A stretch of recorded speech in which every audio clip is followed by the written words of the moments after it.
Saya, Dwi Marcelia Puji Rahayu, akan menjelaskan pengertian dan kehidupan zaman Batu Matya. Saya, Yovita Ramadhani Budiansa, akan menjelaskan tentang ciri-ciri pada zaman Batu Matya dan juga manusia pendukung. Saya, Tembe Sumari Aryan, akan menjelaskan tentang kebudayaan Bangsun Habin dan kebudayaan Koala. Saya, Atta Fazira, saya akan menjelaskan tentang Apri Sosroch dan Kejapan Madinger. Saya, Yohana Francisca Natalia, akan menjelaskan mengenai alat-alat yang digunakan pada zaman Batu Matya. Assalamualaikum warahmatullahi wabarakatuh. Di sini saya akan menjelaskan mengenai pengertian zaman Batu Matya dan juga kehidupan zaman Batu Matya. Yang pertama, pengertian zaman Batu Matya. Zaman Batu Matya atau zaman Batu Tengah juga disebut dengan zaman Mesolitikum, di mana zaman Mesolitikum merupakan suatu periode dalam perkembangan teknologi manusia antara Paleolitik dan juga Neolitik. Zaman Mesolitikum lebih maju dibandingkan dengan zaman Paleolitikum. Selain itu, perkembangan budaya di zaman ini juga sangat cepat. Hal ini dikarenakan dua faktor, yakni kondisi alam di zaman ini lebih relatif stabil, sehingga manusia bisa hidup lebih tenang. Ketika manusia bisa hidup lebih tenang, maka manusia dapat mengembangkan kebudayaannya. Yang kedua, yaitu manusia pendukung kebudayaan zaman Mesolitikum, yaitu Homo sapiens sapiens. Selanjutnya kita beralih membahas kehidupan di zaman Mesolitikum. Kehidupan di zaman Mesolitikum tidak jauh berbeda dengan kehidupan di zaman Paleolitikum. Untuk memenuhi kebutuhan sehari-hari, manusia di zaman Mesolitikum masih berburu dan juga mengumpulkan makanan. Akan tetapi, manusia di zaman ini lebih cerdas dibandingkan dengan pendahulunya. Manusia di zaman ini mulai membangun tempat tinggal secara semi permanen dan juga mulai bercocok tanam dengan cara yang sederhana. Tempat atau lokasi yang dipilih sebagai tempat tinggal yakni gua-gua ataupun tepi pantai, sehingga di sekitar tempat tersebut sering ditemukan peninggalan-peninggalan zaman Mesolitikum. Alat-alat peninggalan zaman Mesolitikum banyak ditemukan di Pulau Jawa, Pulau Sumatera, Pulau Bali, dan juga Pulau Nusa Tenggara di bagian timur. Manusia di zaman Mesolitikum sudah bisa membuat gerabah dari tanah liat. Assalamualaikum warahmatullahi wabarakatuh. Saya di sini akan menjelaskan tentang ciri-ciri pada zaman Batu Matya dan manusia pendukung. Pada zaman Batu Matya atau biasa dikenal dengan zaman Mesolitikum memiliki ciri-ciri tersendiri. Yang pertama, mereka masih melakukan food gathering atau mengumpulkan makanan. Yang kedua, mereka sudah tidak lagi hidup nomaden, tetapi mereka sudah memiliki tempat tinggal, yakni di gua atau di pantai.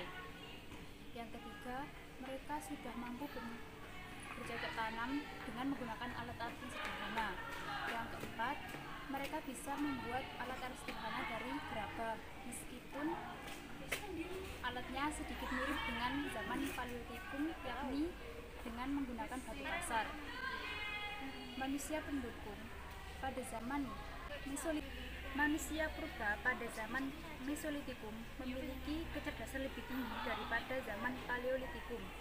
Tatanan sosial pada zaman ini tertata rapi, sehingga membuktikan bahwa pada zaman ini lebih baik daripada zaman Paleolitikum.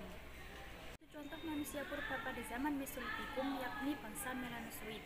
Bangsa ini berasal dari nenek moyang suku Aborigin, Papua, dan juga Sakai. Di sini saya akan menjelaskan mengenai kebudayaan Bangsun Habin dan juga kebudayaan Koala. Kebudayaan Bangsun Habin merupakan kebudayaan yang dapat ditemukan di dalam bukit-bukit dan goa di Indochina, Sumatera Timur, dan juga Melaka.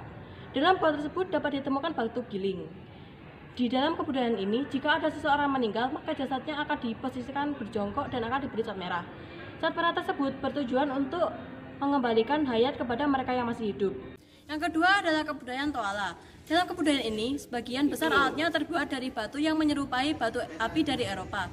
Contohnya seperti kolasen, jaspis, batu kapur, dan obsidian. Dalam kebudayaan ini, jika ada seseorang yang meninggal, maka jasadnya akan dikubur dalam gua. Dan ketika tulang belulangnya sudah mengering, maka tulang belulang tersebut akan diberikan kepada keluarganya sebagai kenang-kenangan. Biasanya, kaum wanita akan menjadikan tulang belulang tersebut sebagai kalung.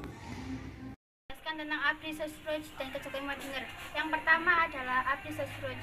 Apri Sosroch ini bisa dibilang sebagai goa yang menjadi tempat tinggal para manusia purba pada zaman Mesolitikum pada saat itu.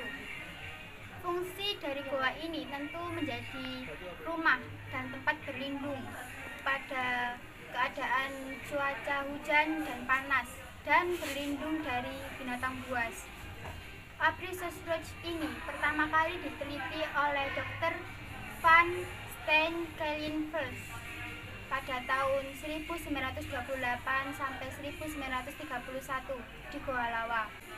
Di Goa Lawa ini ditemukan banyak sekali terdapat peninggalan alat-alat dari zaman Mesolitikum. Di sini saya akan menjelaskan mengenai alat-alat yang digunakan pada zaman Madya. Yang pertama ada kapak genggam. Kapak genggam ini ditemukan oleh P.V. van Steenkelenfels di Bukit Kerang. Bahan dari kapak genggam ini adalah pecahan dari batu-batu kali. Yang kedua ada kapak pendek. Kapak pendek ini juga ditemukan oleh P.V. van Steenkelenfels di Bukit Kerang. Mengapa ia disebut kapak pendek? Karena dia ini ukurannya lebih pendek daripada kapak genggam. Yang ketiga ada pipisan. Pipisan ini adalah batu penggilas beserta landasannya. Pipisan digunakan untuk menggilas makanan dan juga menggilas cat merah dari tanah merah. Sekian, terima kasih.